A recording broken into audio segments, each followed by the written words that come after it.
Bonjour à tous et bienvenue sur un nouvel épisode du Foot US Media.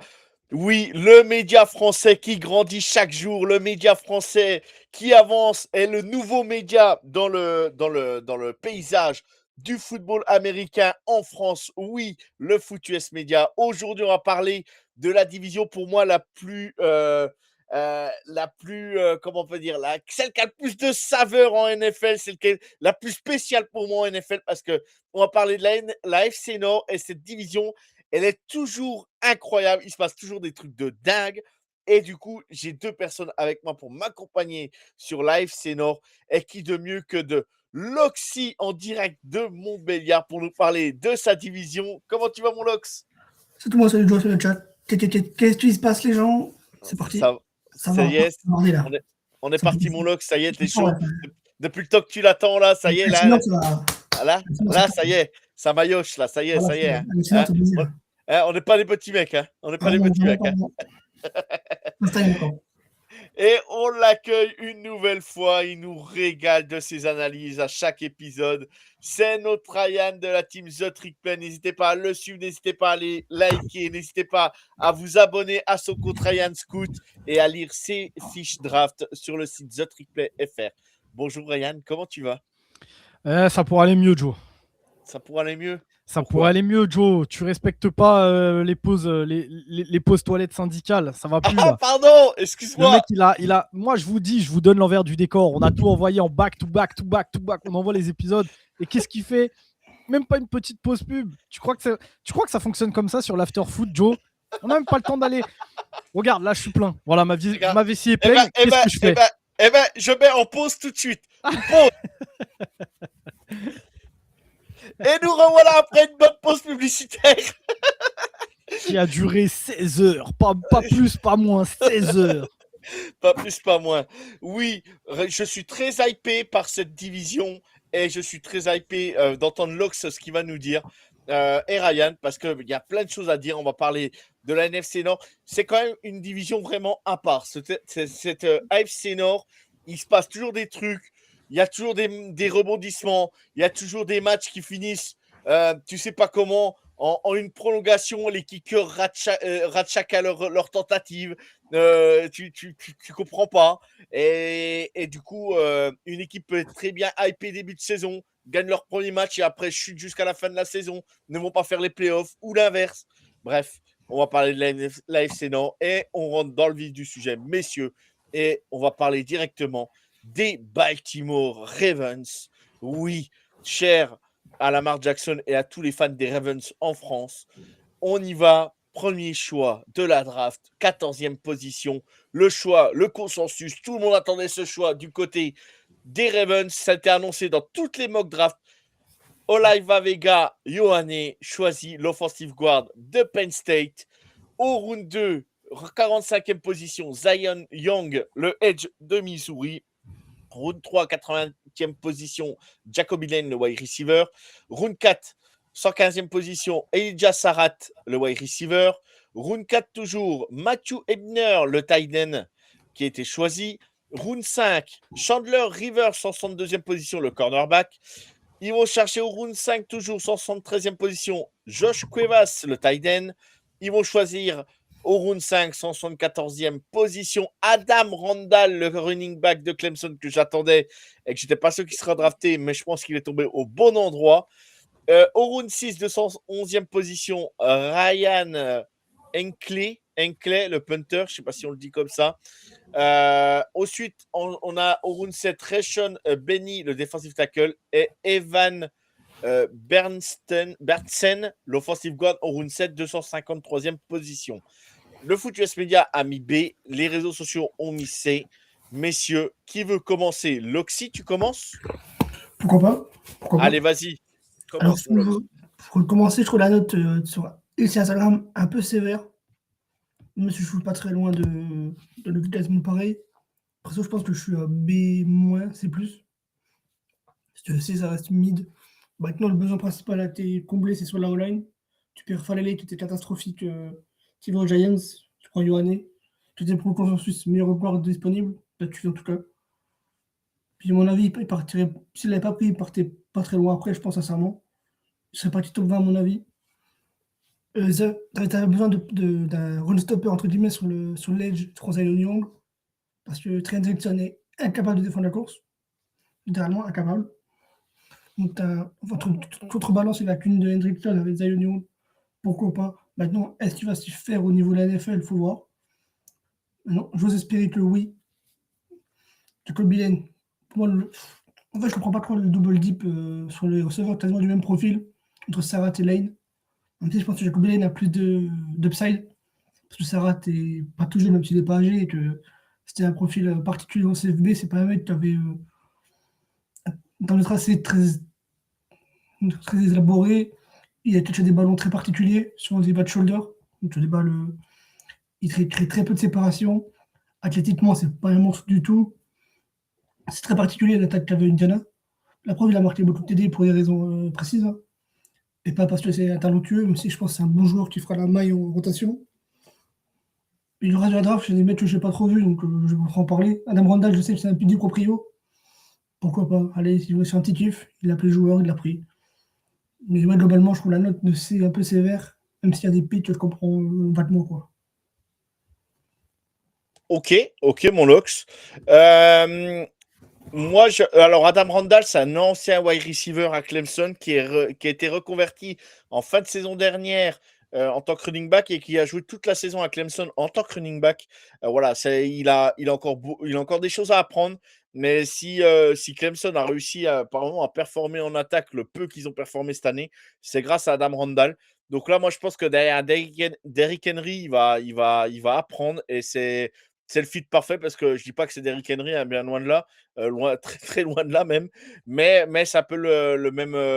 Voilà, c'est un mec qui tape tout droit et voilà, et il est capable de prendre quelques réceptions, mais par contre, ça drop beaucoup en réception, il faut faire attention quand même. Bref, c'est le seul, voilà, parce que je connais bien Adam, donc je me permets d'en parler. Ryan, je te laisse nous dire ce que tu en penses et let's go, on t'écoute. Écoute, moi je suis sur un B, j'ai un petit peu la même note que vous, enfin que le FootUS Media. C'est une draft qui est dans l'ensemble très solide. Je crois que j'ai qu'un joueur que j'ai noté C dans la draft, et c'est Rayshon Benny, le defensive tackle de Michigan, qui sont allés prendre très très tard. Donc pareil, c'est un C, mais c'est un C qui pèse pas lourd. Tu vois, tu le récupères en fin de 3e jour, c'est un projet. Mais sinon, en fait, j'ai quasiment que du B, soit du B+, soit du B-, mais donc c'est vraiment une draft qui est correcte / solide. Je vois ce qu'ils veulent faire, je vois où est-ce qu'ils veulent en venir. La plupart de leurs picks, j'ai la vision dessus. Vega Ioane, bon voilà, c'était pas mon guard numéro 1, malgré que ce soit le guard numéro 1 du consensus. Maintenant, très clairement, c'est un joueur qui va fitter avec l'offense des Ravens, qui est très puissant, qui est capable de te créer des gaps, qui est très solide en situation de passe pro. Donc ça pourrait permettre à Lamar déjà d'avoir du temps, de se débarrasser le ballon, et au pire du pire, en tout cas, de ne pas lâcher son joueur, ce qui pourra permettre derrière à Lamar d'aller gagner du yard avec ses jambes. Même chose pour Zion Young, c'est un joueur sur lequel moi personnellement j'étais pas hyper haut, mais je vois le profil, il a les tools, c'est finalement un joueur au même profil physique qu'un Trey Hendrickson, c'est un joueur qui est très grand, qui est très physique, donc je vois l'espèce de copycat d'avoir Hendrickson d'un côté et Zion Young de l'autre. Maintenant, je m'attendais peut-être pas à ce qu'ils aillent chercher un edge aussitôt, dans le sens où l'année dernière ils sont quand même allés chercher Mike Green, qui était un joueur qui était vu très très haut, mais qui avait des petits soucis de comportement. De ce qui ressort un petit peu des experts, c'est que Zion Young, c'est un peu un gogol aussi. Donc ça fait 2 joueurs un peu golemons à devoir gérer à la même position. À voir comment ils vont s'en sortir, en sachant que là, il n'y a plus Harbaugh pour gérer ce genre de comportement. Donc on verra. Mais même chose, j'ai la vision de ce qu'ils veulent faire avec Young. Ensuite, Lox disait qu'il ne comprenait pas trop le double dip là, de prendre Jacoby Lane et Sarrat parce que les 2 profils sont les mêmes. Moi, je pense très honnêtement que, on le sait depuis pas mal de temps, en fait, on se plaint que les Ravens n'aient pas de receveur dans les grandes largeurs du texte. Hein. En plus de ça, c'est des profils qu'ils n'ont pas dans leur effectif, ce genre de grand gabarit et tout. Là, c'est un petit peu un choix de riche de te dire, écoute, mon effectif, il est quand même pas mal. Tu vois, sur le papier, il est quand même bien construit. Je pense qu'ils hésitaient entre les deux joueurs, tu vois, dans leur process, dans leur éval. Ils aimaient les deux. Ils ont dit, écoute, on prend Jacoby Lane, on préfère Jacoby Lane, on le prend. Sauf qu'en fait, leur choix du tour suivant, ils se rendent compte que Sarat, il est encore là. Pourquoi tu n'irais pas le chercher si tu kiffes vraiment le joueur? Et en fait, là, ça devient con, hein, mais tu prends les deux joueurs et tu es en mode, let's go les mecs, que le meilleur gagne en fait. Tu les fous au camp, que le meilleur gagne. Et en fait, ça ne peut que t'apporter du positif parce que les deux, ils vont se tirer la bourre en fait pour choper le poste et donc ils vont forcément se renforcer les deux. Et si t'en as un des deux qui ne se renforce pas et qui explose entre guillemets en vol, tant pis, c'est que le mec il n'était pas fait pour ça et que il n'avait pas le mental pour, et donc tu gardes le gagnant et t'as un titulaire en fait entre guillemets. Je suis pas persuadé que ce soit une mauvaise chose. Maintenant, oui, c'est un petit peu spécial. C'est rare qu'on voit justement des équipes drafter 2 fois le même poste, back-to-back, avec le même profil de joueur. Maintenant, je me dis pourquoi pas. Pourquoi pas si derrière ça te permet d'en retirer un vrai titulaire qui est capable de produire pour ton offense, t'es gagnant en fait. Tu vois, surtout que tu as dépensé finalement un choix de fin de day 2 et un choix de début day 3. Donc, c'est pas comme si tu avais pris premier tour et deuxième tour, tu vois, ce genre de profil. Matthew Ibner, il me semble que je leur ai mis un B- pour Matthew Ibner. C'est un joueur, écoute, que moi personnellement j'aime bien. J'ai bien aimé les flashs qu'il a pu montrer à SMU, et c'est surtout en fait, je me dis que avec la perte là de Isaiah Likely, il va falloir un mec pour le remplacer. Il y a toujours Mark Andrews. Ils sont allés chercher Durham Smith ou Smithy, je sais pas comment les gens le prononcent, mais ils sont allés le chercher en fait en free agency. Le fait est que là en fait tu as 2 titulaires et que derrière c'était un petit peu le néant. Genre vraiment derrière ils avaient plus rien du tout. Donc récupérer un Matt Ibner, j'aime bien.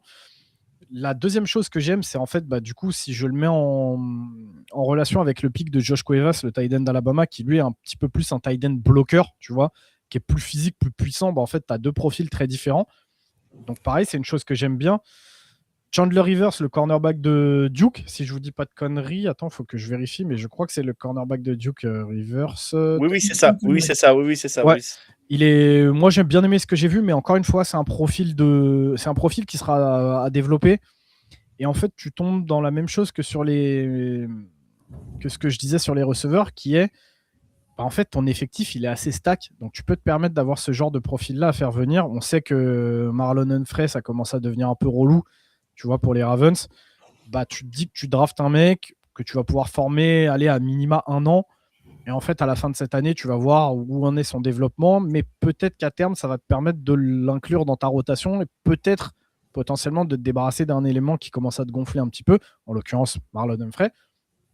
Donc tu vois, c'est solide. C'est solide. Le pic de Josh Cuevas, comme je te le disais, c'est à mettre en relation avec Ibner. Donc pareil, c'est solide, c'est intelligent. Adam Randall, c'est très intelligent. Tu en parlais un petit peu, Joe, sur le profil qu'il peut avoir, qui va être très différent d'un Derrick Henry. Là où Derrick Henry, ça va vraiment être ton running back 1, très puissant, très costaud. Adam Randall, avec son background de receveur, en fait, ça devient une menace à la réception. Donc potentiellement plus une option en third down. Et en fait, ce que je me dis, c'est qu'il y a Justice Hill sur les 3 dernières saisons, je crois, qui finit 2 fois sur hier. Donc en fait, malheureusement, ça a beau être un bon joueur, mais en fait, tu peux pas compter sur lui à cause des blessures. Et en fait, derrière, ça te laisse que avec Rasheen Ali. Je me dis, t'ajouter une option dans ta room de running back, c'est pas forcément une mauvaise idée, tu vois, surtout à ce moment-là. Moi, je suis très friand du fait de pick un running back chaque année. Là, c'est la value que j'aime bien. Milieu, fin de day 3, tu récupères un joueur qui fit avec ce que tu veux faire, qui est complémentaire de ton titulaire. C'est pas forcément une mauvaise chose, en fait. Là, ça peut même te permettre, potentiellement, à la fin de l'année, soit Justice Hill arrive en fin de contrat et en fait, tu le laisses partir et t'économises de l'argent, soit t'en débarrasser parce qu'il a une petite valeur quand il est en forme, Justice Hill, et donc potentiellement, tu peux le trade et récupérer des assets. Donc, c'est intelligent, c'est smart. En plus, c'est un joueur que j'aime bien. Ryan Eckley, on en a parlé dans le dernier épisode des spécialistes, tu vois, kicker, punter, où je disais en fin de day 3, ça ne me dérange pas d'aller les chercher. Je crois que Ryan Eckley était l'un des top punters de college football l'année dernière. Il a une très grosse jambe. Pareil, en fait, on ne se rend pas compte de l'utilité d'avoir un punter qui est capable de te renvoyer la balle dans les 10 adverses avec constance, en fait. de toujours envoyer l'équipe d'en face dans ses 10 et de devoir en fait parcourir 80 yards face à une défense NFL. Sur certains matchs, ça peut te faire la diff en fait. Donc j'aime bien le choix. J'ai mis un B également. Comme je vous le disais, Rayshon Benny, j'ai mis un C, mais parce que c'est juste une question de profil. Je trouve qu'il n'en a pas assez montré cette année à Michigan. Alors encore une fois, c'est à remettre dans son contexte. On parle d'un 7e tour. C'est clairement un joueur projet. Maintenant, ce que je vois aussi, c'est que quand tu regardes un petit peu l'effectif là, des Ravens, tu as un Madubuike qui doit revenir de blessure. Il y a une grave blessure sur Madubuike, donc tu as un vrai point d'interrogation. Il joue sur une 34, donc tu as le poste de nose tackle qui est pris par Travis Jones et l'autre defensive end, donc defensive tackle, c'est Broderick Washington. Maintenant, en fait, sur le deuxième poste de DN, si Madubuike ne revient pas, tu te retrouves à devoir faire avec Aeneas Peebles, qui, à mon sens, n'a pas montré beaucoup de choses dans son développement. Et ensuite, tu allais récupérer Calais Campbell, heureusement, en free agency. Mais bon, j'ai beau l'adorer d'amour et il continue de faire saison après saison des saisons exceptionnelles, Calais Campbell. Mais ça reste un joueur qui a quasiment 40 piges maintenant, tu vois. Donc en fait, Rayshon Benny va peut-être se retrouver dans une situation où il va devoir jouer très rapidement. Et pour moi, il n'est pas prêt du tout. C'est en ce sens que j'ai mis un C, tu vois. J'aurais peut-être préféré qu'il se passe, par exemple, de Josh Cuevas pour aller chercher un mec peut-être un petit peu plus prêt à jouer et d'aller chercher ton blocking tight end un petit peu plus tard, surtout qu'il y avait encore du monde. On est vraiment sur une cuvée de tight end qui est assez profonde. Donc c'est en ce sens-là où j'ai mis un petit C sur Rayshon Benny. Maintenant, voilà, c'est comme je l'ai dit et répété, il faut doser, remettez les choses dans leur contexte. C'est un C, mais c'est un choix du 7e tour, donc chill les mecs. Et ensuite, on a Evan Bernstein, le guard de Northwestern. C'est clairement un projet. J'ai du mal à le voir même se développer en tant que titulaire en NFL, potentiellement plus une option de rotation. Maintenant, il ne faut pas oublier une chose, c'est que avec le départ de l'ancien tackle de Minnesota là, Daniel Falele. Ouais, Daniel Falele, vu qu'il s'est barré, potentiellement, on va peut-être voir un mec que je connais bien qui est Emory Jones, l'ancien tackle droit d'LSU, que j'ai toujours annoncé comme étant meilleur au poste de guard. Il y a peut-être un monde où Emory Jones va commencer à prendre des reps et c'est un petit peu la même chose que Ioane. C'est un joueur qui est très puissant, assez athlétique et qui pourrait vraiment bien fit avec cette offense des Ravens.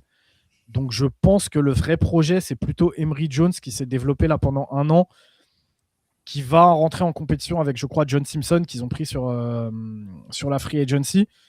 Et avec un Evan Bernstein qui va être là plutôt pour compete avec Andrew Voorhees sur ce poste de guard, tu vois, qui va apporter de la rotation. Donc pareil, c'est assez intelligent. C'est intelligent, tu vois, c'est pas extraordinaire, c'est pas flashy, mais la note de B elle correspond complètement à ce que je vois de cette draft des Ravens. C'est une draft Ravens, tout simplement. C'est une draft solide. Voilà, il y a pas. Alors d'habitude, ils avaient habitué avec Arbo, on était souvent sur des A. Là, voilà, c'est un B pour une première année du coach. Voilà, voilà, ça a changé de coach et tout. Ah mais tu vois, Joe, je sais pas si à l'heure où on parle, l'épisode sur la NFC Est est sorti, mais en fait, c'est ce qu'on disait sur la NFC Est pour les Giants. T'as vu Si, la si, draft, on l'a. il est sorti la semaine dernière, pardon, ouais, excuse-moi. Ok. Ben, c'est exactement ce qu'on disait, tu vois, la draft des Giants, je crois qu'on lui a mis un A ou un A-, je crois. C'est ça. Mais c'est une draft Arbo, c'est-à-dire que le talent est là, mais les profils, ça part un petit peu dans tous les sens et tu sais pas trop l'utilisation. Et c'est ce qu'on avait avant au Ravens. C'est-à-dire une draft où en termes de talent, tu sais qu'il y a du talent dans la draft, mais en fait, tu te poses des questions sur où est-ce qu'ils vont utiliser le joueur, comment ils vont le développer, qu'est-ce qu'ils veulent faire avec ça. C'était vraiment un souci qu'on avait alors que le talent était là. Là, c'est un petit peu en train de shifter en se disant, OK, en termes de talent, c'est peut-être un peu moins fort. On voit peut-être moins le talent, mais j'ai plus la vision de ce qu'ils veulent en faire. Là, je vois le fit de ce que chaque joueur qu'ils ont pris devrait apporter à l'équipe, tu vois. Non, puis on va pas se mentir, hein, l'effectif des Ravens, c'est plutôt quand même un effectif complet déjà au départ. Donc c'est sûr que là, tu rajoutes des petites pièces un peu partout et ils avaient beaucoup de pics en plus. Hein, donc voilà, il y en a qui avaient beaucoup de pics et qui ont fait n'importe quoi. Eux, ils ont plutôt bien utilisé, on va dire. Voilà. Ouais, une équipe qui avait plein de pics et qui a fait n'importe quoi. On va en parler après avec les Browns. Non, je déconne. Je déconne. Encore une fois, c'était sûr. Mais non, bien au contraire, je déconne, mon Lox. On va y venir. On va y venir. Allez, on enchaîne et on était. Ouais, Lox, tu veux rajouter quelque chose sur les Ravens? Pardon. Non, je veux savoir si tu as pris les Ravens. Eh ben, on y va, mon Lox. Et c'est les Bengals. C'est encore pas toi. C'est encore pas toi, Lox. Attends, détends-toi, ça va venir. Donc, Sofiane devait être nous sur l'épisode. Il vient de m'envoyer un message. Il s'excuse. Il ne peut pas être là. Voilà. Et je comprends pourquoi il ne peut pas être là. Donc, je ne vais pas m'éterniser sur le truc. On y va. Les Bengals. Donc, ils draftent au round 40. Au round 41, j'allais dire. Non. Au round 2, pick 41, juste derrière Kansas City. Il pique Cassius Howell, le edge de Texas A&M. Ensuite, au round 3, 72e position, ils prennent Takario Davis, le cornerback. Au round 4, 128e position, Connor Lew, le centre. Round 4, toujours, 140e position, Colby Young, le wide receiver. Ils prennent Ryan Parker, le centre ou guard, au round 6, 189e position. Jack Hendry, le round 7, 221e position, le tight end. Et ils prennent London Robinson, le defensive tackle, au round 7, 226e position. Sur le Foot US Media, on a mis B+, et les réseaux sociaux ont mis B. Alors, je sais qu'il y en a fans des Ravens qui ont adoré leur draft, tout ça. Lox, tu veux commencer? Tu veux parler? Tu veux en dire quelques mots? Alors, j'aime bien leur draft. Globalement, la FC Nord a bien bossé, quand même, j'ai l'impression. Alors, Cassius Howell, c'est particulier. Il faut voir comment je t'en sers. Parce que Ryan le connaît très bien, ici, il va en parler mieux que moi, mais c'est pas un mec que tu mets sur le 3 down. Pas du tout. On va pas en parler avec Elvin. Alors, c'est ça que tu veux C'est dire. un mec que tu peux facilement viser sur la course. Tu peux courir dessus, il fera pas grand-chose, au final. Parce que c'est pas non plus le meilleur de fois sur la course. Mais non, c'est un pass rusher pur. C'est vraiment un pur pass rusher. Peut-être le meilleur spécialiste, là tu l'es. Pas le meilleur edge, meilleur spécialiste pass rush. Donc si tu veux le faire jouer sur des downs spécifiques pour avoir du pass rush immédiat et te mettre la pression, je pense que Howell va jouer. C'est évident. Parce que là, leur pass rush, c'est Miles Murphy. Ils ont signé Boye Maffé, mais Boye Maffé, c'est pas pareil, c'est pas l'élite au poste. Donc je pense que Howell va jouer. Maintenant, il faut l'utiliser correctement. Takaro Davis, c'est un bon pick. Je ne dirais pas le seul, mais c'est un bon pick. De par le besoin pour de cornerback, et c'est pas un profil qu'ils ont. C'est un mec qui fait plus de 1m90, je crois. Archi long, archi physique. Donc quand tu vois DJ Turner et puis je sais plus c'est qui, ils ont aussi de l'autre côté. C'est pas des gros gabarits, c'est des super joueurs. Hein. C'est pas des gros gabarits, donc avoir un pur spécialiste extérieur comme Takaro Davis fera pas de mal. C'était le meilleur des cornerbacks de Washington avec Prisok. C'était le meilleur des deux. Il est parti au Warren, j'ai l'impression.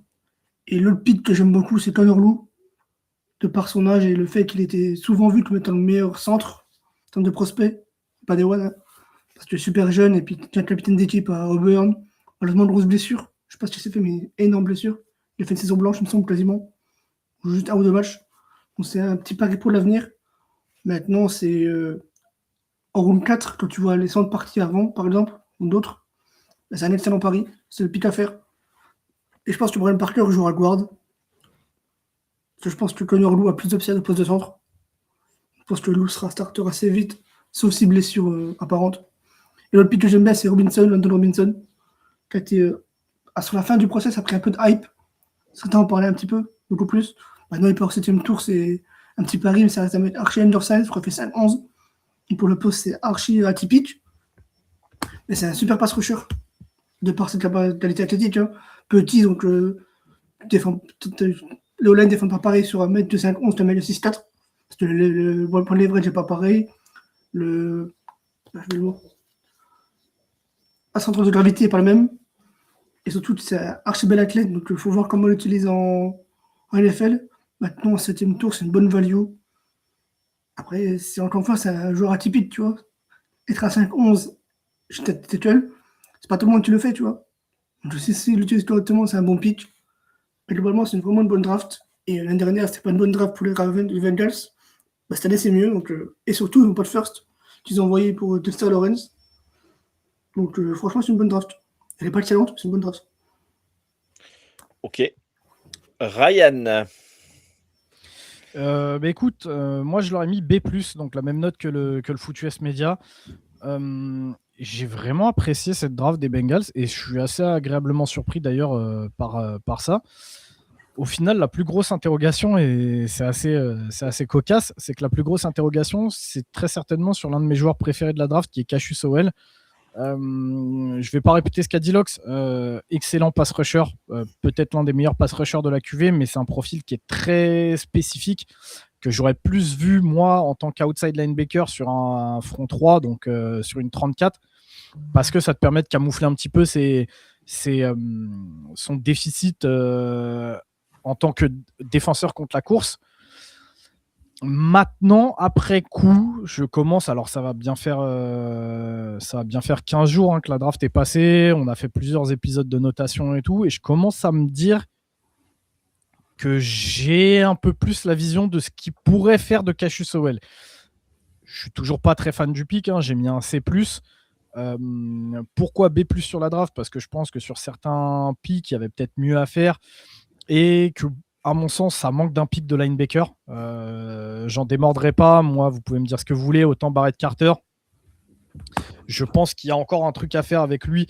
Autant Demetrius Knight. Bon, ça va aller 2 minutes, le frérot qui a mon âge. Mais voilà, je pense que ça manque un petit peu d'un linebacker. Surtout que sur cette draft, il y avait vraiment de quoi faire, je pense. Mais au final, c'est une draft qui est assez solide, quoi. Donc, la vision que j'ai sur Cassius Howell, c'est qu'en fait, quand je regarde l'effectif, là, je me dis que tu as quand même des mecs qui sont spécialisés sur le run-stop et d'autres qui sont vraiment solides sur le pass-rush. Il y a un monde où leur D-line, qui est donc un front 4 titulaire, donc comme l'a dit Lox, on a un Myles Murphy, Jonathan Allen, Dexter Lawrence et Boye Mafe. Maintenant, il y a un monde où quand tu es en situation de 3 et courte et que tu t'attends à ce que ce soit de la course, en fait, tu fais sortir Boye Mafe pour faire entrer Shemar Stewart. Shemar Stewart, alors les gens se moquent beaucoup, mais s'il y a un truc où il est vraiment excellent, c'est sur sa défense contre la course.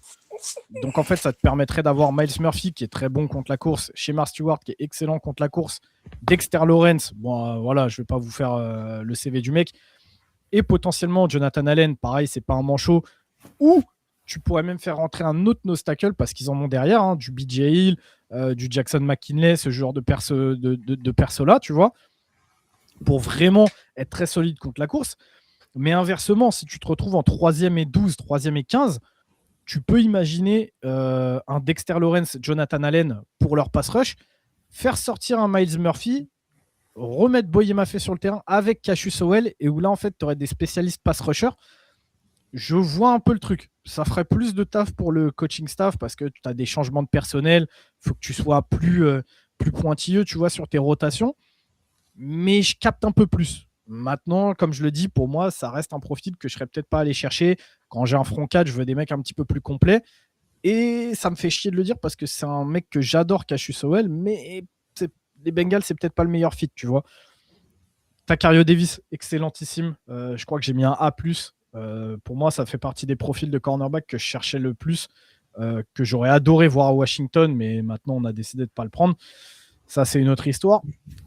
Mais donc A+, excellent, Lox l'a dit, profil qu'il n'y a pas dans la room des Bengals, profil qui, à mon sens, était recherché depuis plusieurs saisons ou que j'aurais aimé voir aux Bengals depuis plus longtemps. Connor Lew, excellent là encore. Tu profites du fait qu'il est chuté parce que blessé, mais tu récupères un mec de 21 ans, ultra physique, qui te casse des bouches dans tous les sens, qui est capable de jouer centre ou guard. Parce qu'il est jeune et que tu as déjà des titulaires installés sur ta O-line, il va pouvoir revenir de blessure très gentiment et progresser, d'apprendre avec un Ted Karras. Je pense que pareil, Ted Karras, on peut se moquer de lui, mais tu as des choses à apprendre de ce mec-là quand tu as 21 piges. Et il ne faut pas oublier que Ted Karras a 33 ans. Il va sur ses 34, donc ça y est, il s'approche de la fin. Et en fait, ça te permet de faire une transition tout en douceur l'année prochaine en installant Connor Lew en tant que centre. Excellent choix. Colby Young, excellent choix aussi. Je crache beaucoup sur Zach Taylor, mais s'il y a un truc qu'il sait faire, c'est drafter des receveurs. Je pense que l'expérience Iosivas, ça y est, on a essayé, machin. Il n'a jamais réussi à prendre le pas et devenir en fait le futur T. Higgins qui permettrait de se débarrasser de T. Higgins. Donc Iosivas, gentiment, on va devoir s'en séparer pour économiser des salaires. Tu récupères Colby Young, receveur, pareil, même chose que Iosivas. En fait, c'est un gros gabarit. Très bon athlète, il sort de Georgia. Techniquement, il y a des choses à apprendre. Et en fait, vraiment, je vous dis, pour moi, c'est le pic qui me fait dire Yo Vivas en fait s'en va. Et le mec qui prend ce rôle-là, ça va être Colby Young. Donc j'en ai trop rien à dire là aussi. J'ai mis, je crois, j'ai mis quoi ? J'ai mis un B+. Brian Parker, j'ai mis un B. Même chose, tu récupères un autre line assez jeune qui est capable de jouer centre ou guard. Et je pense que là, en l'occurrence, Brian Parker, c'est pour ajouter du monde dans la rotation et potentiellement préparer le départ donc du guard de droite de Risner, de Dalton Risner, qui n'est pas aussi vieux que Caras, mais qui commence à avoir la trentaine aussi. Donc, c'est pas forcément une mauvaise chose, surtout qu'on sait que sur les O-line, ça se blesse beaucoup.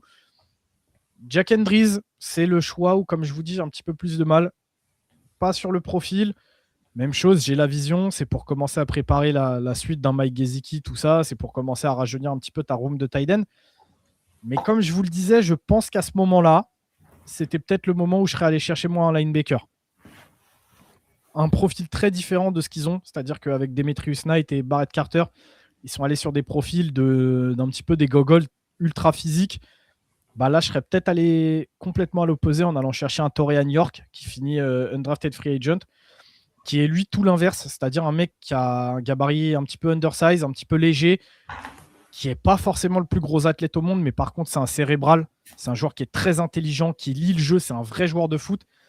Et là, je me dis que ça aurait pu avoir de la gueule si tu le mettais lui à côté d'un Demetrius Knight ou d'un Barrett Carter, parce que tu aurais deux linebackers très complémentaires.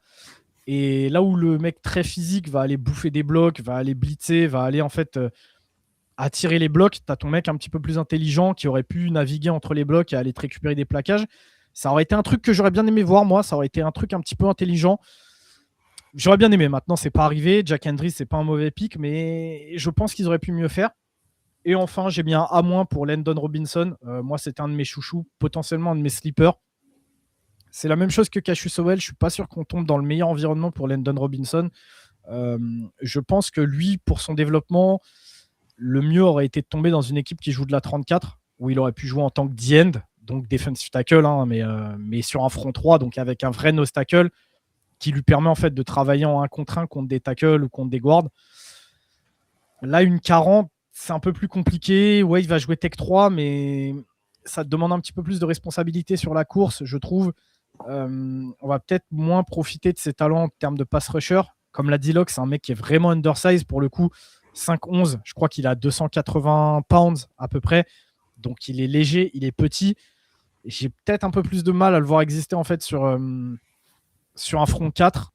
Maintenant, à voir. Je pense que c'est un méga projet. Landon Robinson, c'est typiquement le genre de projet que je surkiffe d'avoir en fin de draft, en toute fin de draft, au 7e tour. Tu récupères un mec extrêmement intriguant, un peu atypique, qui a des capacités athlétiques qui sont terrifiantes, mais que tu peux en fait bosser avec lui, faire progresser et tout. J'aime beaucoup, j'ai vraiment kiffé, donc j'ai mis un A-, parce que justement le schéma ne fit pas forcément. Si les Bengals avaient été une équipe qui jouait en 34, ça aurait été un A+, hein, ce pic-là, qu'on se le dise. Donc, moi, une draft très très bonne. J'ai vraiment kiffé cette draft des Bengals que j'ai trouvée hyper intelligente. Maintenant, comme je disais, je ne peux pas passer sur un A-, sur un A en note globale parce qu'il y a le pic de Cassius Howell qui ne fit pas, selon moi. Même si j'ai la vision, je vois ce qu'ils veulent en faire, mais je trouve que ça ne fit pas. Et parce qu'il me manque un linebacker. Moi, j'ai beaucoup de mal avec cette room de linebacker des Bengals. Donc là, ça va être leur 2e année ensemble, mais je trouve ça faiblard. Hein.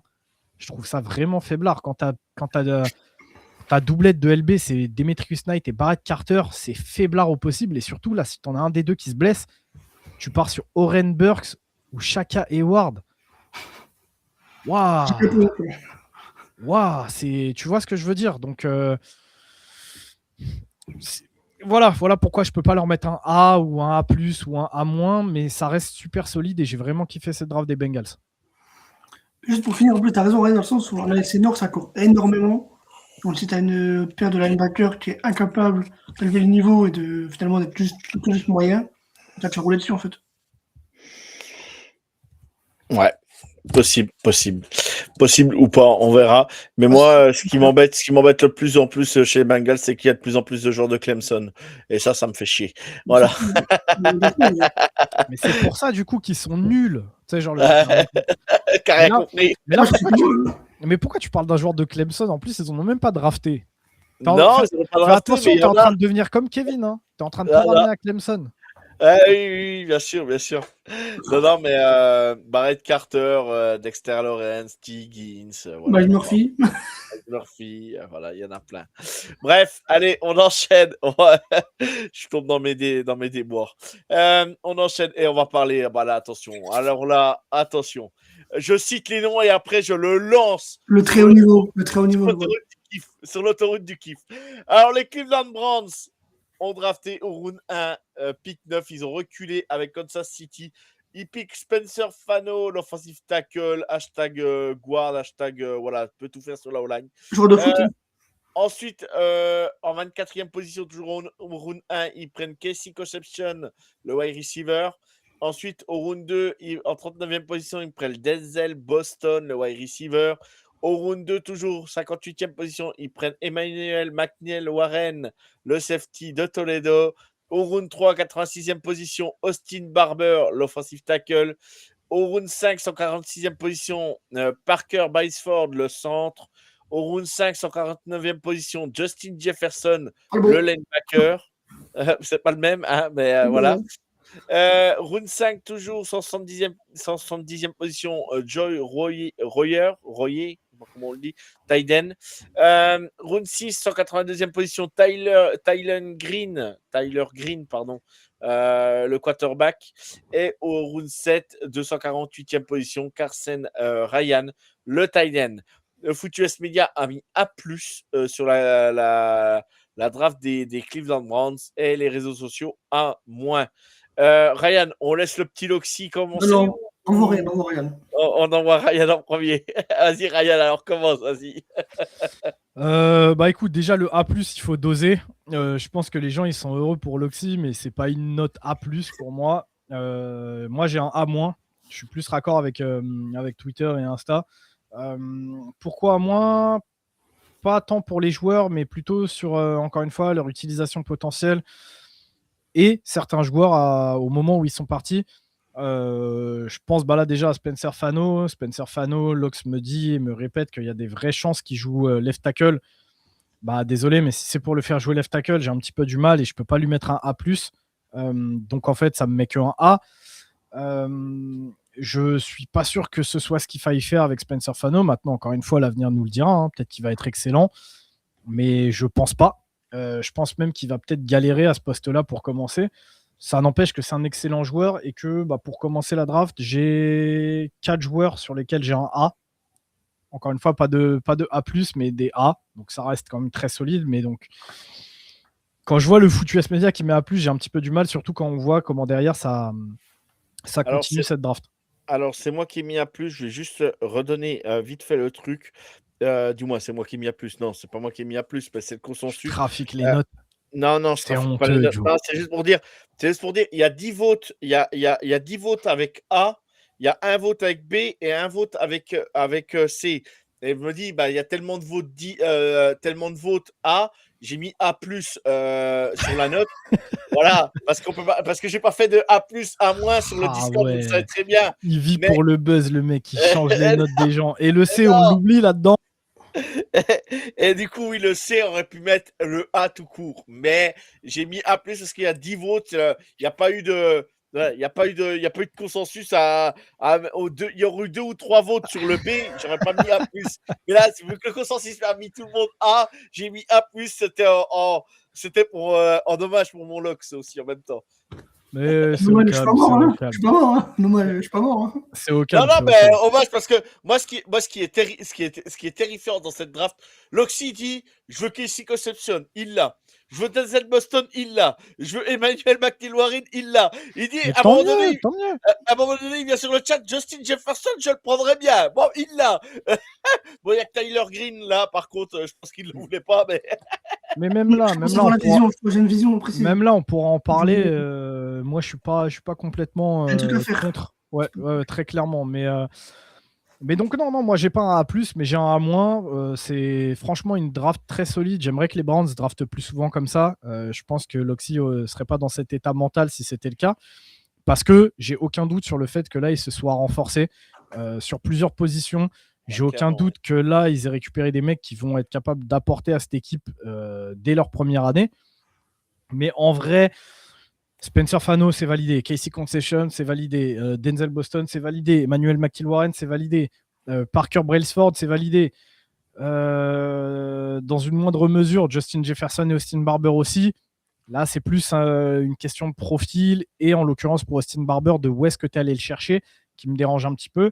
Et je te dis, même Taylon Green, en fait, je l'ai validé parce que quand je vois leur room de QB, alors déjà, Alors, c'est Tylen ou Tyler? Taylon Ah, Green. d'accord, donc c'est moi qui fais l'erreur depuis tout à l'heure, pardon, excusez-moi. En fait, quand je vois leur room de quarterback, je me dis déjà qu'il a une carte à jouer, même si pour moi, c'est pas un QB et qu'il est cradingue en tant que passeur.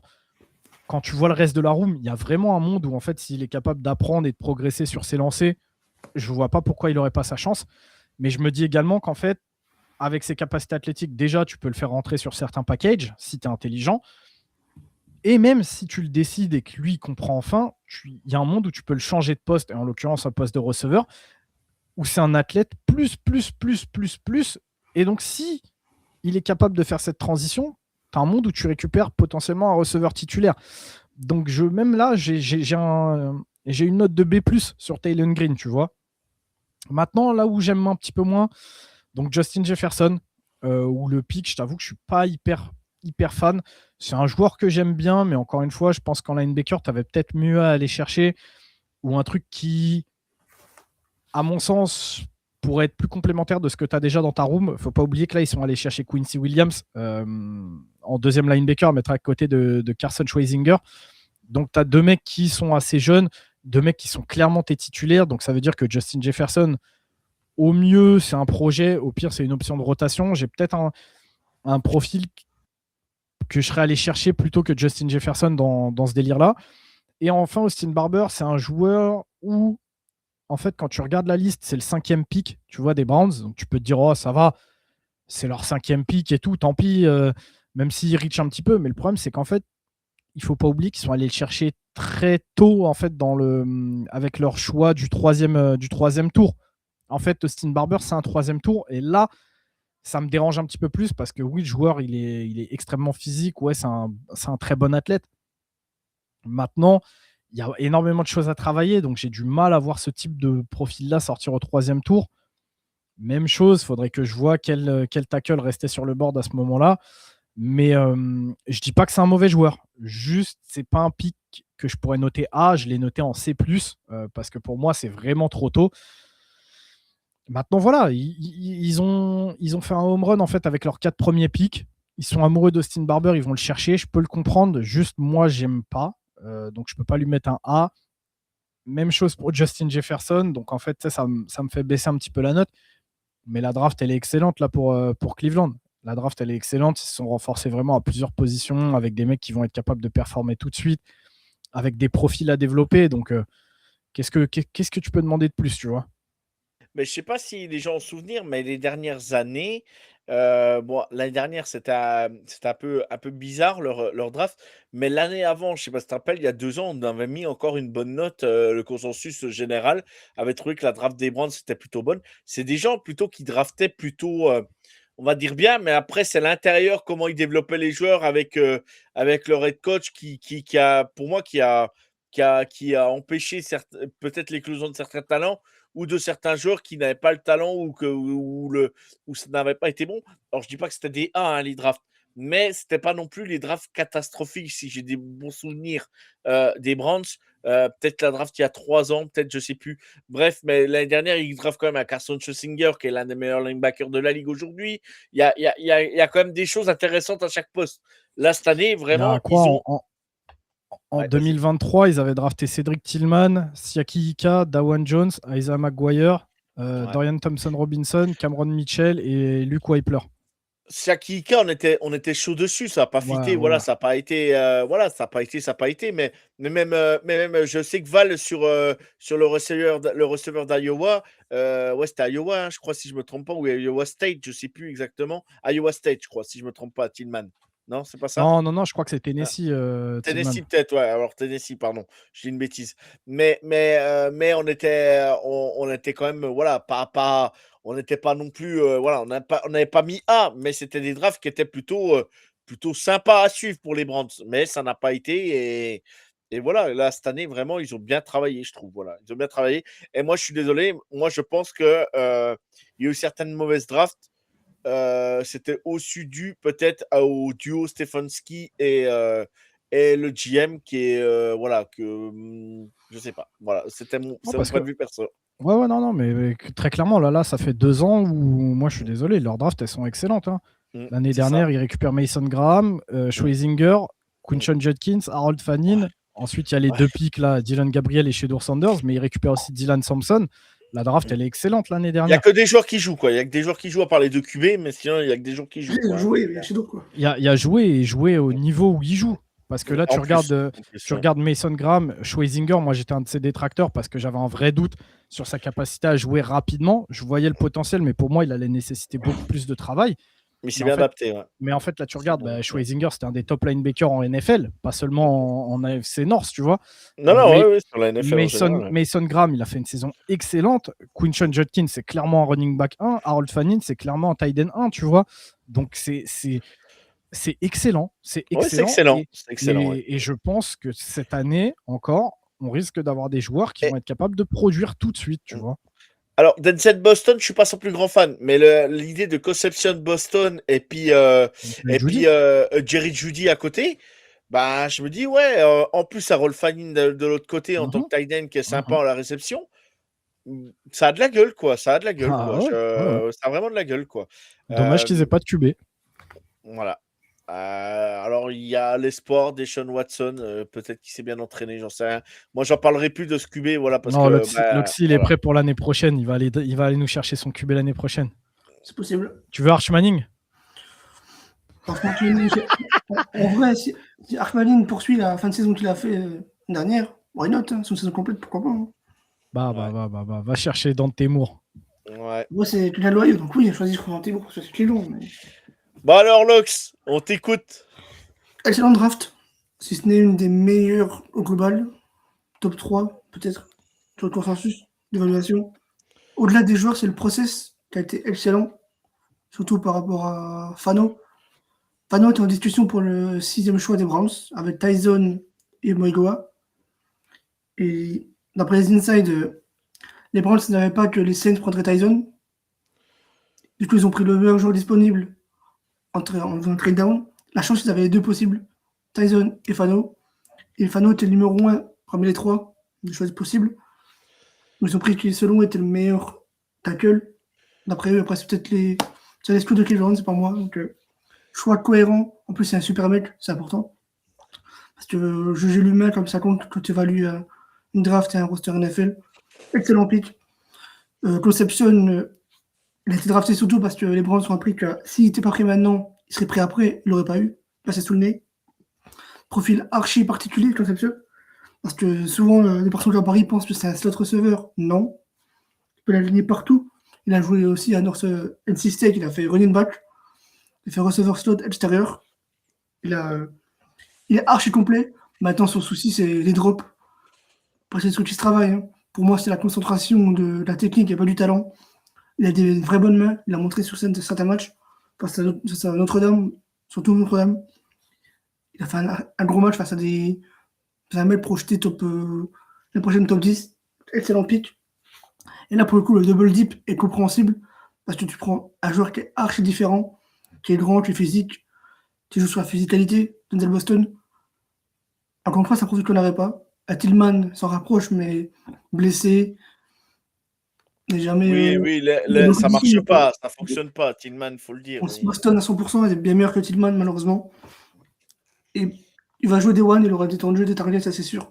Donc, double dip cohérent et logique. McNeil Warren, c'est un énorme braquage. Parce que pour moi, il ne devait pas partir au-delà du top 35. Deux équipes l'ont raté. pourquoi j'aimerais bien avoir les raisons de cette franchise. Alors, on a trade-up pour l'avoir, hein, mais c'est un trade-up que je trouve normal et cohérent. La franchise l'adore. C'est le process. Ils se sont jetés sur l'occasion. Et surtout, comme Ryan en a parlé avec Val, tu pourras remplacer Denzel Pitt différemment, dans un rôle qui lui colle un peu plus. Parce que McKenna Warren est excellent sur le run-stop. Il a un gros range. C'est un ball safety. En priorité, c'est un ball safety. Tu le mets près de la ligne pour jouer de la course, fond de la course. Il y a un vrai upside sur la couverture. Ça reste un joueur assez jeune, il a 22 ans. Il y a un vrai upside. Il est physique, il est grand, il est long. Il a un gros range. C'est un leader. À Toledo, je l'ai eu. Hein. C'est un mec qui a quand même refusé des offres ailleurs pour jouer à Toledo. Parce que la fac lui a fait confiance. Il a fait 4 ans à Toledo, 2 années ou 3 starters de très haut niveau. Non, puis Toledo, les derniers joueurs qui sont sortis en NFL dans les Oui, premiers tours globalement, de draft, tu auras des bons joueurs. ils ont leur place en NFL. Donc, Niveau DB, tu auras surtout des bons joueurs. Niveau DB, c'est surtout des DB qui sont bien formés à Toledo. Il fera carrière, c'est évident. Et ce sera pour moi, c'est un des styles de la draft. Parce que c'est mon équipe, mais parce que par rapport au consensus et comment tu le récupères et à quel moment, c'est un excellent pick. Barber, sur le mini-camp, il s'entraîne à droite en tant que tackle droit. Sur le mini-camp, maintenant, Monken en a parlé, il pouvait jouer left tackle ou guard. Je pense qu'il aura des snaps en guard pendant la saison. Parce que c'est surtout un excellent run blocker. Sur la passe, il y a quelques lacunes, mais ça reste correct. C'est surtout un bon run blocker, donc à mon avis, il jouera guard. Et peut-être le pick. Le consensus l'évalue. Ça varie souvent. C'est Michael Brailsford, que moi j'aime beaucoup. Encore une fois, c'est un mec Dorset par rapport à la position. Il fait 6'2, c'est un peu petit pour un centre. Mais ça reste un mec archi athlétique, archi mobile, qui peut faire monter de deuxième niveau sans problème, qui est très mountain compatible. Il avait Linderbaum qui est aussi undersize pour la position, même d'un 6'2. oui, puis il y avait Jason Kelsey aussi, historiquement. Voilà. J'ai pas l'impression que ça reste un mec qui a fait deux bonnes facs, surtout une grosse fac à Alabama. Il était starter, quasiment starter tout le temps, tout le match qu'il a joué. Il en a fait 2 au guard, mais 40 au centre. Il a une vraie carte à jouer au poste de centre. Je pense qu'il jouera potentiellement centre de la saison 1, potentiellement starter, parce que Luke Wypler, malheureusement, les blessures ne l'aident pas. Et j'ai des gros doutes sur Luke Wypler en tant que starter. Et Brailsford colle un peu plus à ce que demande Moncton à son centre.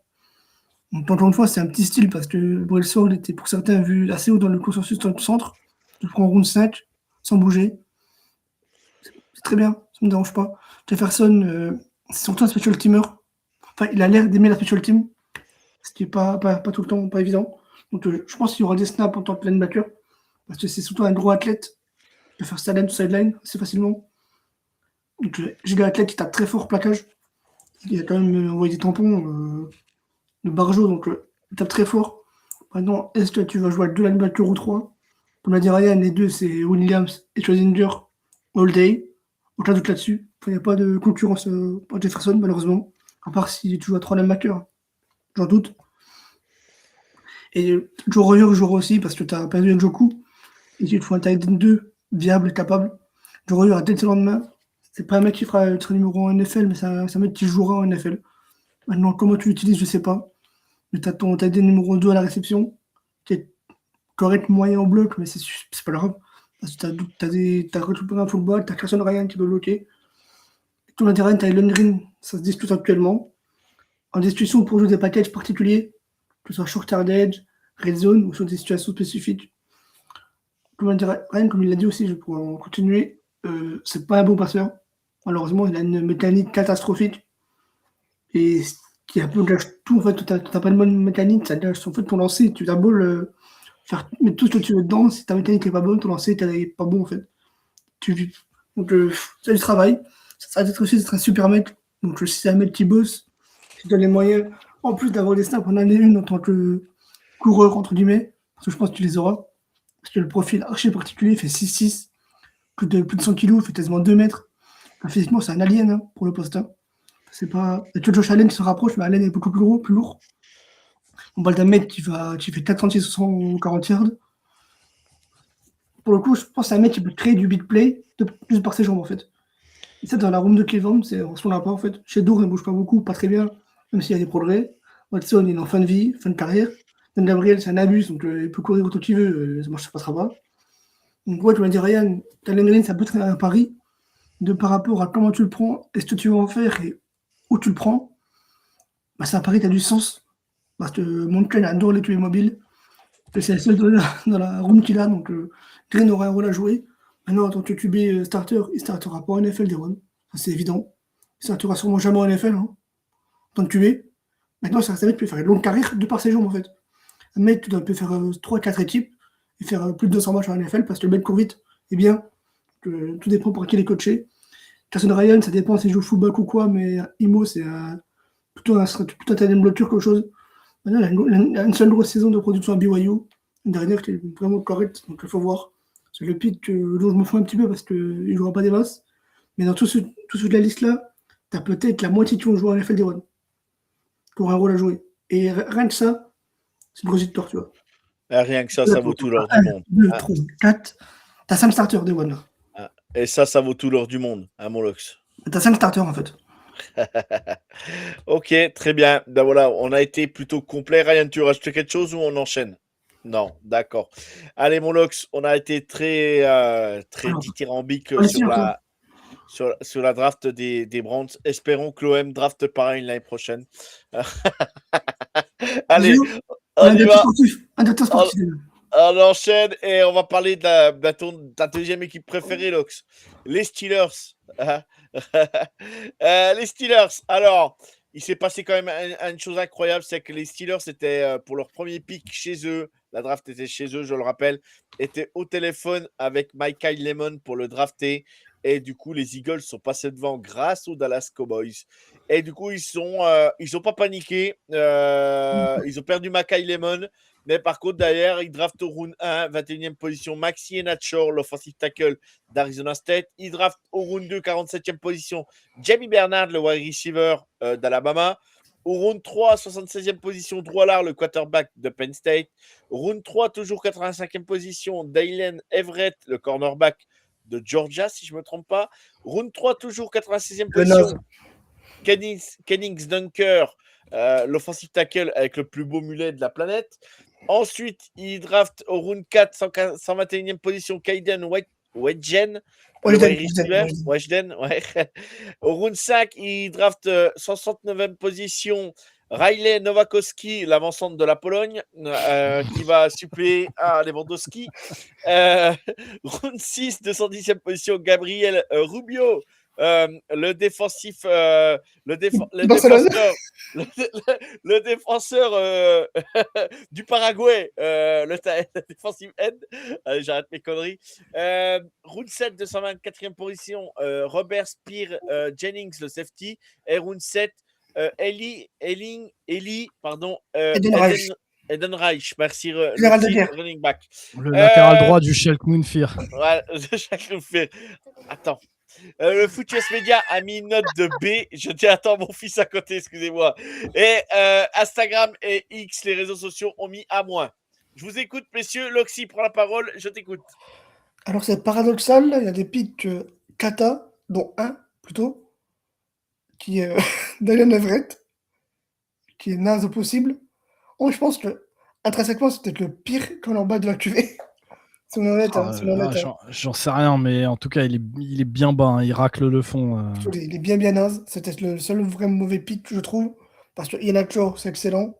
Tu peux placer Fotano à son poste, ton guard. Tu peux faire tout ce que tu veux avec ta O-line. Quand il arrive, ça marchera. Bernard, c'est un des top receveurs. Tu perds les mônes, c'est pas grave.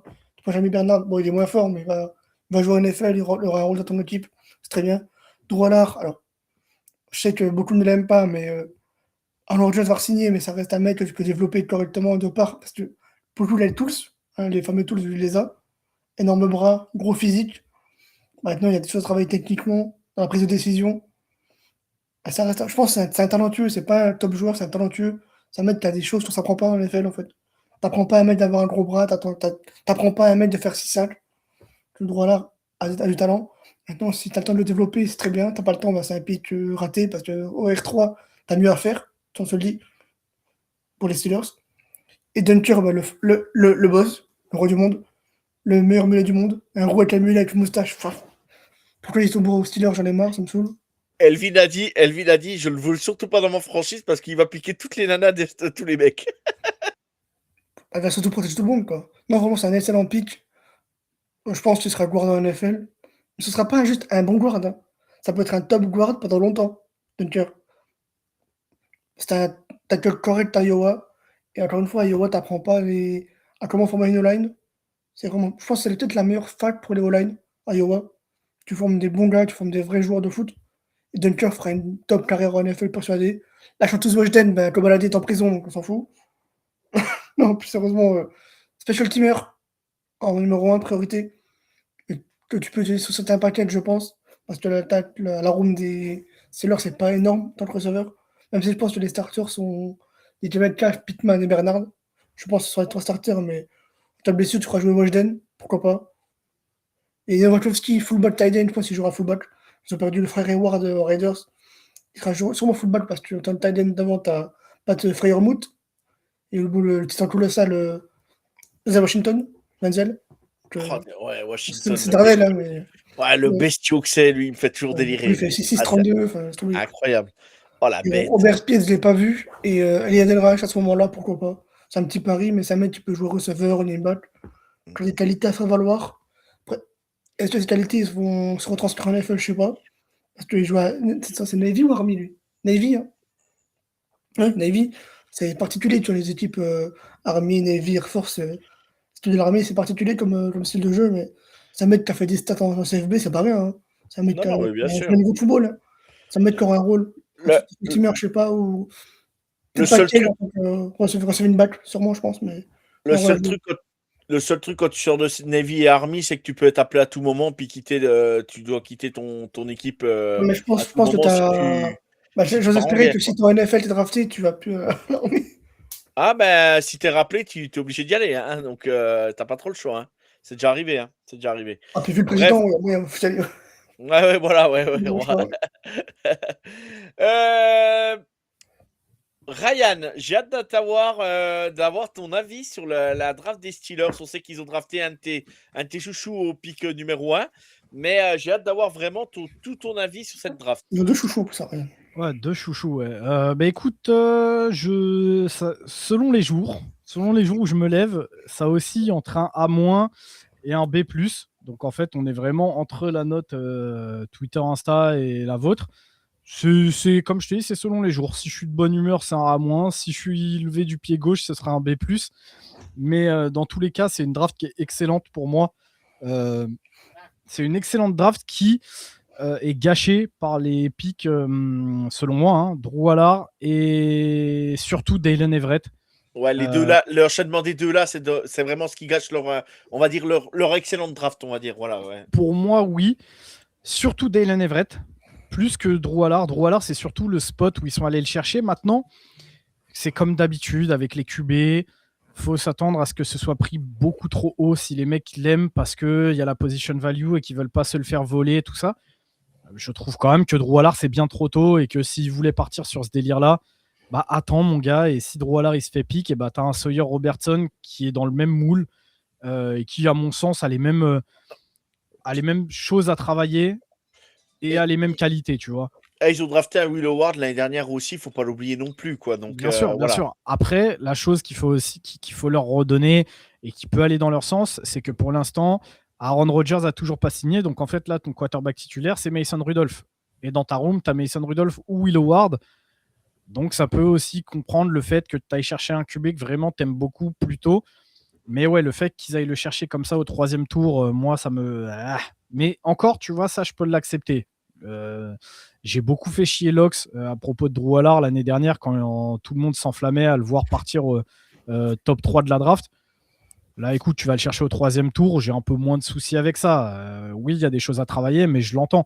Ça, c'est un peu ce que je disais sur l'épisode d'avant avec merde, je sais plus quel joueur on parlait de ça, Danny Dennis Sutton. Où en fait, oui, chez les Packers. Ouais. c'est ça, le voir partir en fin de premier ou au 2e, bah non, je m'en arracherais les cheveux. Le voir partir day 3, je m'en tape un peu. C'est un joueur que j'aime bien, il a des qualités que j'aime bien. Donc Drew Allard, c'est un petit peu ça. En soi, j'ai rien contre le joueur. Oui, il a des tools. Oui, je vois un petit peu la vision qu'il pourrait avoir en termes de développement. Maintenant, non, je suis désolé. Pour moi, il n'est pas top 3 de la draft, tu vois. Donc, que tu ailles le chercher au 3e tour, oui, c'est un petit peu trop tôt. Maintenant, je m'en fous un petit peu. Le pic de Dalen Everett, par contre, il est catastrophique. C'était un des joueurs que moi, j'avais entouré. Je ne voulais pas le voir du tout dans ma franchise, mais Mais typiquement, c'est le piège à con d'Alen Everett parce qu'en fait, il a tout ce que tu vas demander d'un cornerback 1 en NFL. Big body, il est très grand, très costaud. Il n'a pas peur du plaquage. Il est hyper rapide. Il a des longs bras. Donc en fait, tu sais, c'est le mec sur le papier. Tu as un cornerback 1 que toutes les équipes veulent, mais sur le papier. T'as pas de cornerback du tout. Parce qu'en fait, le mec sur le terrain, c'est probablement lui le maillon faible de la défense de Georgia cette année.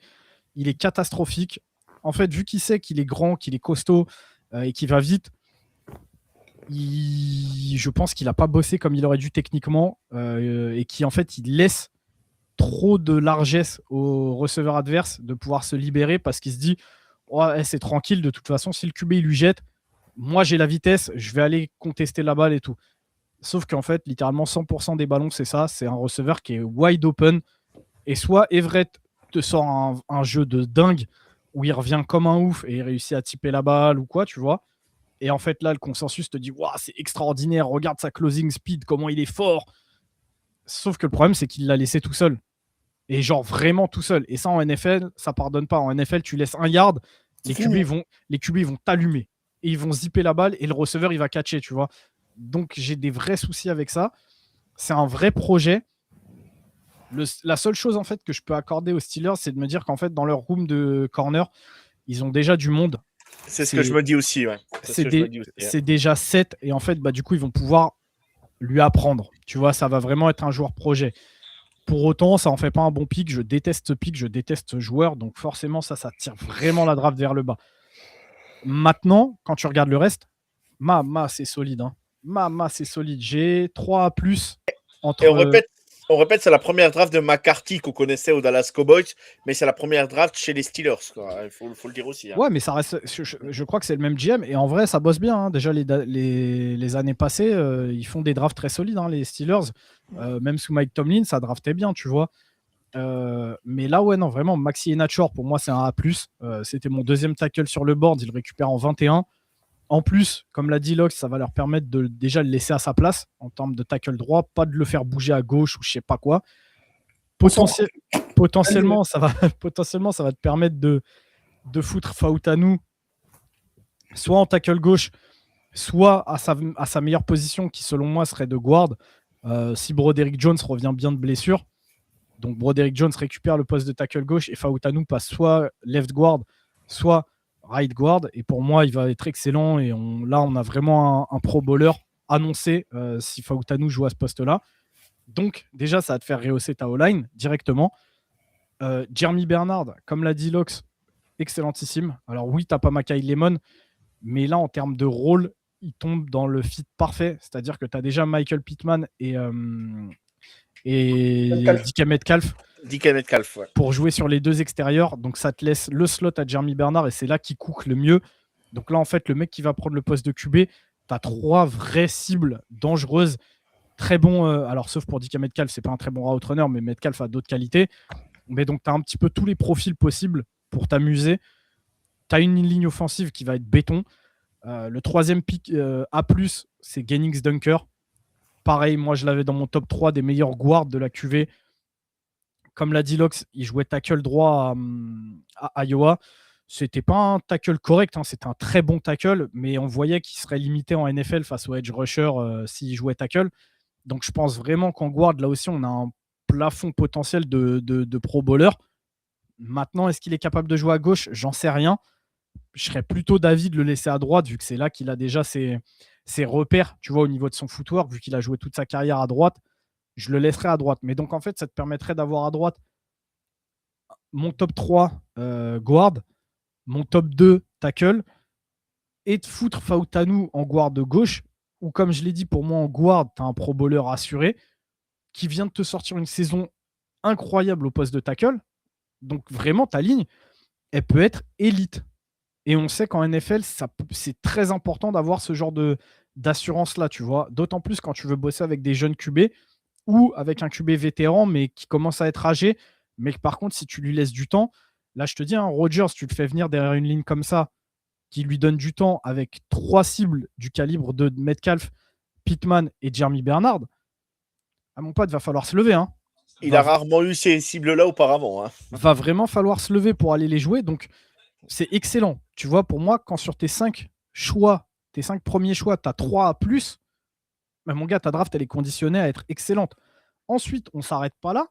Tu vas chercher Caden Weshden, donc le returner de Iowa. Même chose, c'est un nom qui ne parlera pas aux gens qui regardent que la NFL, mais on est sur le returner typique, c'est-à-dire que le mec ne va faire que ça chez les Steelers. C'est ce qu'on appelle dans le sport US un role player. Son rôle, ça sera d'être returner, mais par contre, on va lui demander d'être excellent sur les returns. Et c'est ça exactement qui manquait l'année dernière aux Steelers. On a vu qu'ils faisaient n'importe quoi. Ils ont fait jouer Caleb Johnson, returner, alors que c'est absolument pas son taf. Derrière, ils ont un petit peu galéré. Ils ont mis des joueurs. Tu sais, ils ont essayé de se démerder pour trouver des returners. Là, tu récupères un spécialiste. Le mec ne va faire que ça.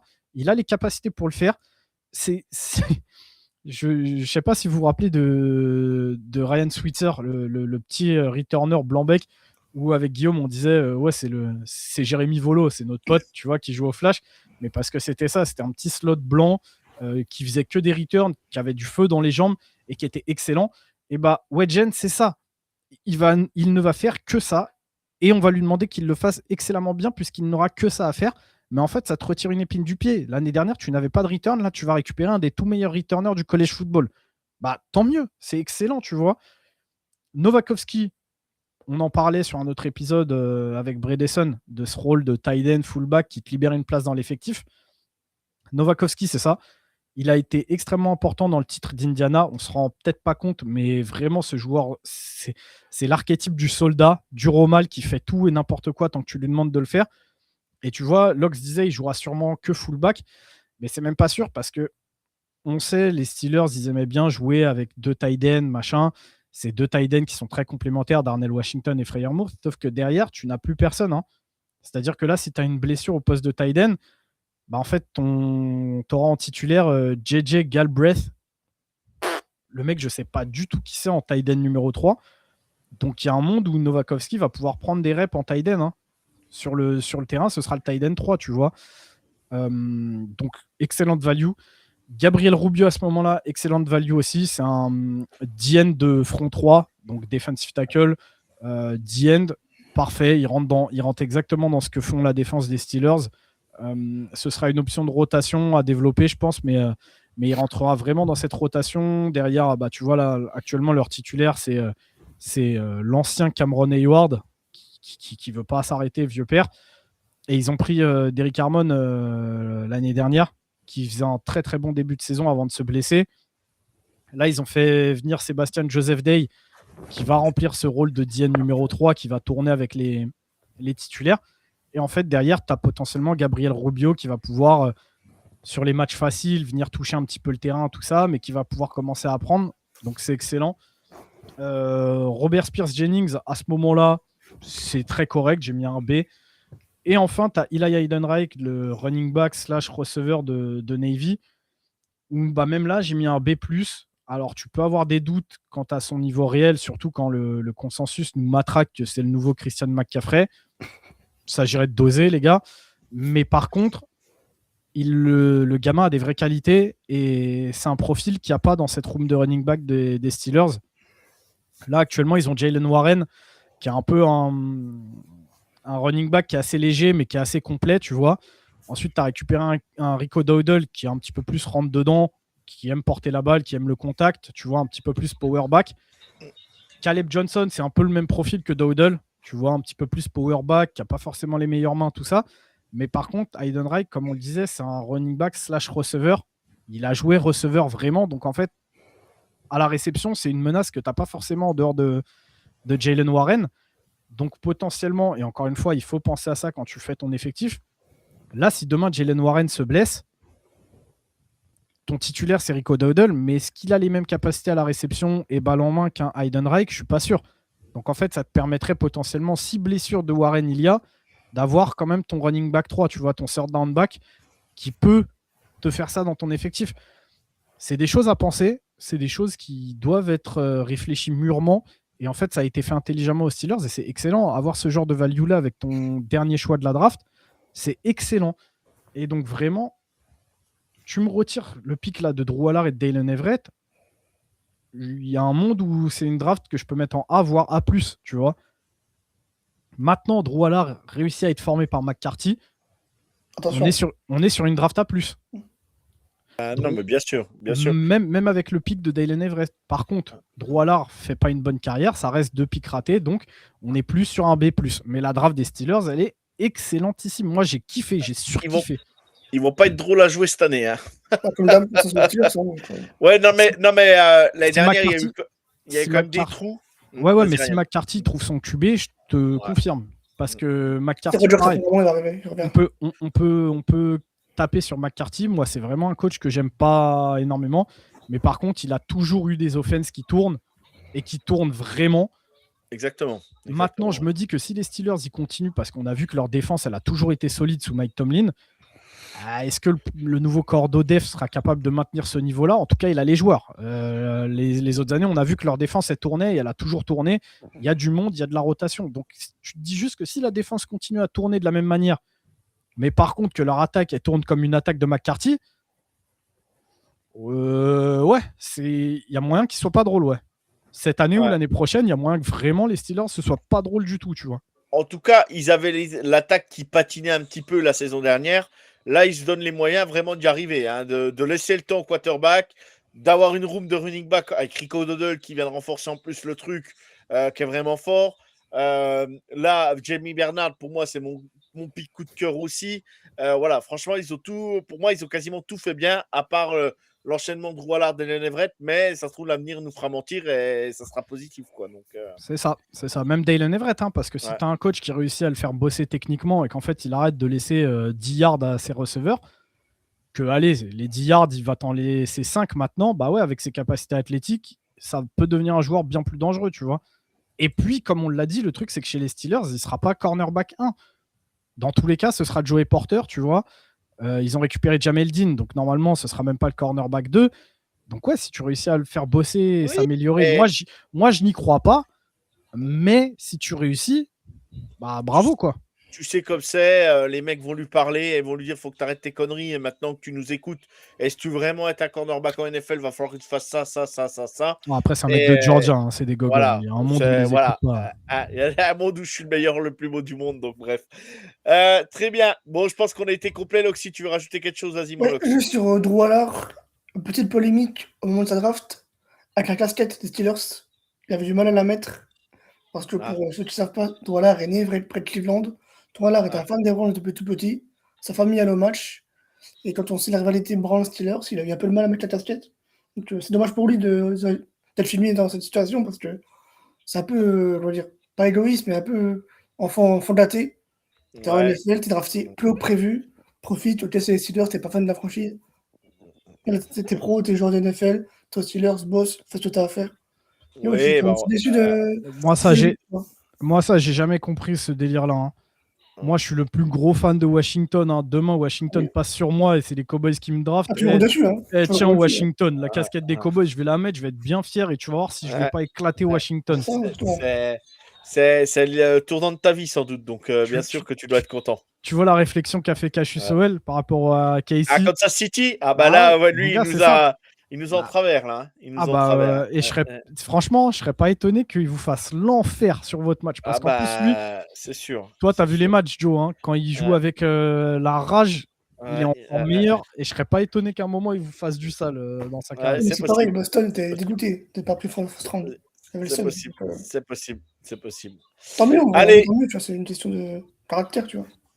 Avant de conclure l'épisode, donc on revient vite fait. Donc le consensus, les Ravens, on a mis B sur le Football Media, C sur les réseaux sociaux.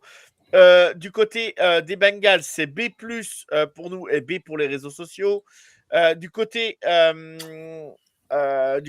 Cleveland Browns, c'est A+ pour le Football Media, A- pour les réseaux sociaux. Et pour les Steelers, c'est B pour nous et les réseaux sociaux, c'est un A-. Donc, on conclut cet épisode de la FC Nord. Je tenais encore une nouvelle fois à remercier Loxy d'avoir été là. Je tenais à remercier Ryan.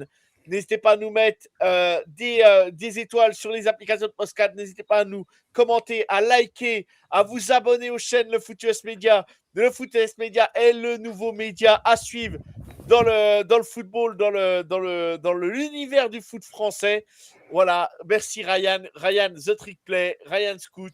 N'hésitez pas à vous abonner, n'hésitez pas à envoyer de la force à Ryan aussi sur les fiches de scouting The Trick Play. N'hésitez pas à suivre Loxy, fan des Brands, qui écrit des articles sur le site des Brands aussi. C'est l'occasion de faire la petite promo. Donc, merci pour vous, merci à tous. Je vous souhaite une bonne journée, une bonne soirée et abonnez-vous au Foot Yes Media, c'est maintenant. Et je vous regarde, moi j'ai pas le temps. Ciao, ciao. Ciao tout le monde et que Dieu vous garde car moi j'ai pas le temps. Ciao tout le monde.